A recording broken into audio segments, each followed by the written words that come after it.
everything really from preparing your body for this seamless transition from really puberty to menopause and beyond, to keep your hormones happy and balanced. And we're going to go into why this is such a hot topic right now for women in particular. So hello, my name is Lisa Kirby.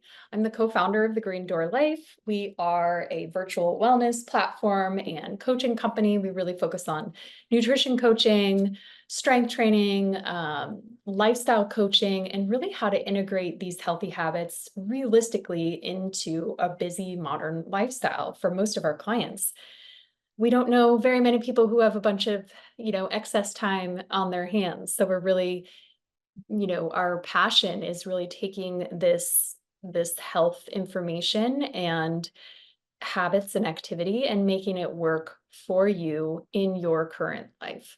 I'm also a mom of two. I'm super passionate about hormones and human design and quantum biology and some other fun stuff. So I'm happy to be here today with you and sharing this information.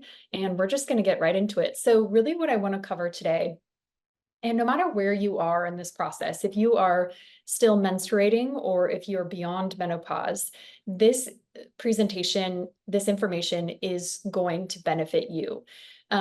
Even after menopause, we still are on some sort of monthly cycle, even though our hormones may be naturally subsided, they're still pumping. And then it's also going to be the case if you're on any kind of like HRT, hormone replacement therapy. So it's still applicable, and we're going to get into all of that. So really spanning from, what our hormones are doing, like what they are, which ones you need to be aware of, really from the beginning to the end. It really controls, especially for women, so much of our day-to-day physiology and all of these processes that take place in the body.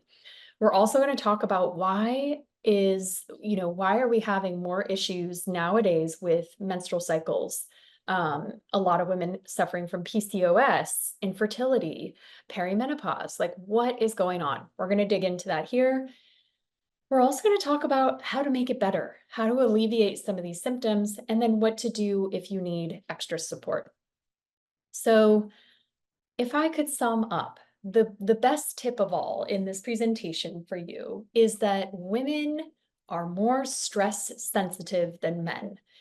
What does this actually mean? It means that we really need the Goldilocks approach to stressors in order to keep our hormones balanced.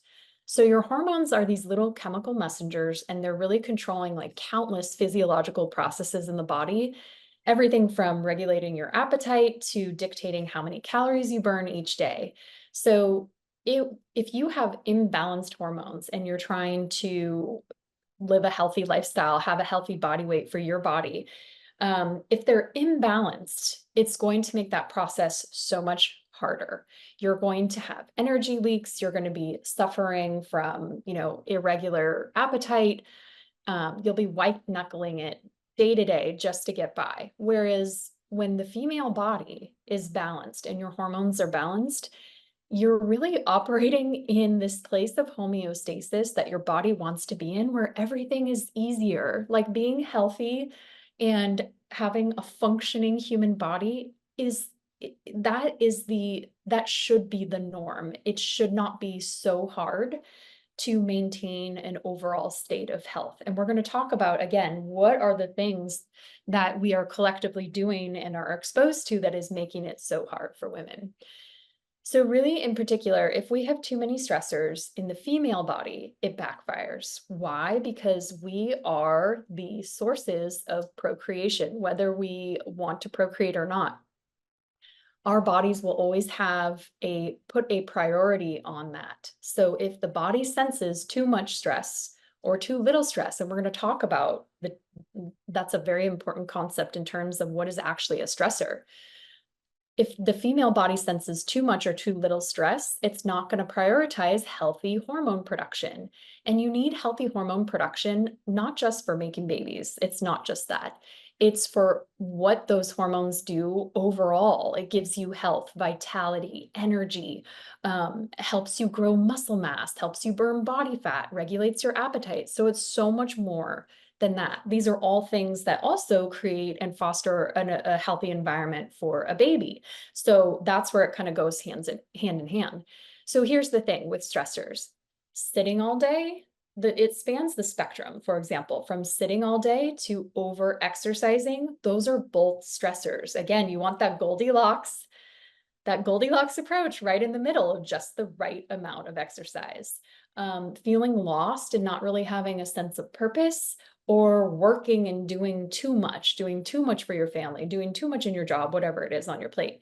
Both of those stressors, right? You want to be right in the middle. Too little or too much sleep, undereating or overeating. Again, women, we just have to be a little more nuanced and finding that right stressor, like that hormetic stressor where has a positive impact on the body instead of a negative impact. So the thing is, when we get to our 30s and 40s and beyond, this could not be more true. Where in your 20s, you can push it, you can handle more stress. When you start to hit 35 and getting up to 40, you truly physiologically cannot handle as much stress. So again, spanning that spectrum, you need to find that middle ground. And that's really when your body says enough is enough. Now, let me share a little background and, give a real-time example of, how this played out in my own experience. So like many women, my body started changing drastically after turning 40. I gained weight. I was super inflamed. My appetite was through the roof. My stress was like next level. It was unbearable. Like I couldn't just push through anymore. I couldn't calm my nervous system down. Even taking out things like cutting out caffeine.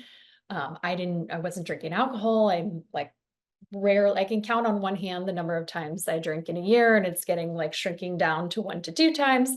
So all of these things were already like not on my plate, in terms of like adding additional stress. But it just became unbearable after turning 40. So I thought, oh my gosh, this is inevitable. Am I going through the change? I must be in perimenopause. Like this is it.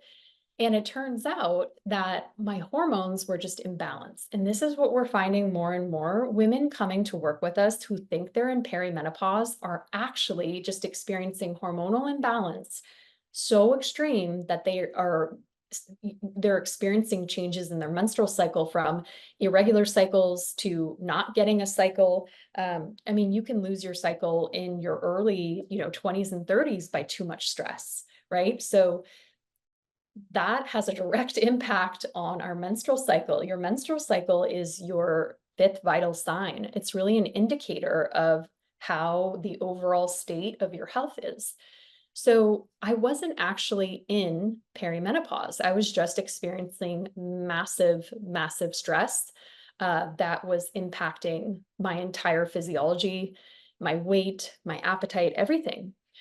So when your stress hormones, so cortisol, adrenaline, norepinephrine, all these stress hormones, when those are off, especially cortisol, and we'll talk about why cortisol is such an important hormone to talk about first before every other hormone, it really has this cascade effect of throwing off all the other hormone production in your body. So my body was just simply responding to what was happening in my environment. So let's talk about specifically this picture here and why I chose this. So on the left of my screen, in this image here where I have a banged up knee and scabbing, and you can really see how inflamed I am. I was about 20 pounds heavier in this picture on the left. I was running every single day, about 7 days a week. Prior to that, I had been doing that for almost a year straight, but it was like right after turning 40, all of a sudden I just started gaining weight and being super inflamed. This picture I took a couple days after a gnarly fall in the middle of my run. And looking back now, that was the best thing that ever happened to me because it forced me to stop running. If you're a runner, I'm not saying this to freak you out, but what women really need to take into account as we get to our late 30s and 40s is how much stress is being released into the body. And what most women don't realize is that endurance cardio and excess, high intensity training for women,